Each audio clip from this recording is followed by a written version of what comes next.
تو ابھی بات واضح ہو گئی کہ چاند کی تحقیق کرنا واجب نہیں، اپنی تحقیق کو دوسروں کو بتانا بھی واجب نہیں، یہ بھی ابھی بات ہو گئی. اپنی تحقیق دوسروں کو بتانا واجب نہیں، بتا دیں تو بہتر ہے لیکن واجب نہیں.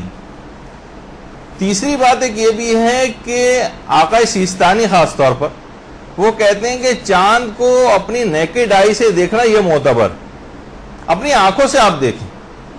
اس میں کسی ٹیلیسکوپ کے ذریعے یا بائنوکولرز کے ذریعے دیکھنا وہ اس بات کے قائل نہیں کہ ہم جو ہے بہت سائنسی ذرائع اور جو ہے وہ استعمال کریں اس سلسلے میں. یعنی وہ کہتے ہیں چاند کو آنکھوں سے دیکھنا معتبر. البتہ اگر دیکھ کے آپ کو یقین ہو رہا ہے تو ایک الگ بات ہے، لیکن یہ کہ بہرحال اس میں اس قسم کے سائنسی چیزوں کو استعمال کرنا وہ کہتے ہیں نہیں، اپنی آنکھوں سے دیکھنا یہ معتبر ہوتا ہے. البتہ آقا آیت اللہ خامنہ یہ بات فرماتے ہیں کہ نہیں، چاند کو ان ذریعوں سے دیکھنے سے بھی اس پر احکام جاری ہو جاتے ہیں.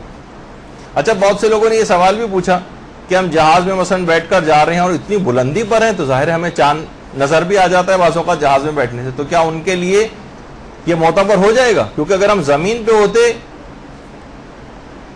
تو پھر ہمیں یہ نظر نہیں آتا چاند، لیکن ہم اتنی بلندی پر ہیں کہ ہم نے چاند کو دیکھ لیا. تو کہا کہ ہاں، ان افراد کے لیے بات ثابت ہو جائے گی کیونکہ اپنی آنکھوں سے انہوں نے چاند دیکھ لیے، چاہے وہ جہاز میں بیٹھ کر ہی کیوں نہ نظر آئے. اتنا سب علماء نے کہا کہ چاند کا دیکھیے بلند ہونا، بہت سے لوگ اس سے اندازے لگاتے ہیں کہ یہ آج پہلی کا چاند ہے یا دوسری کا چاند ہے، کہ چاند اگر آسمان پہ بہت بلند ہو تو یہ بات یاد رکھ لیجیے یہ بھی دلیل نہیں کہ دوسری کا چاند ہے. یا چاند میں مثلا ہالہ ہونا، چاند میں جو ہالہ سا ایک بنا ہوا نظر آتا ہے، یہ بھی اس بات کی نشاندہی نہیں کرتا ہے کہ دوسری کا چاند.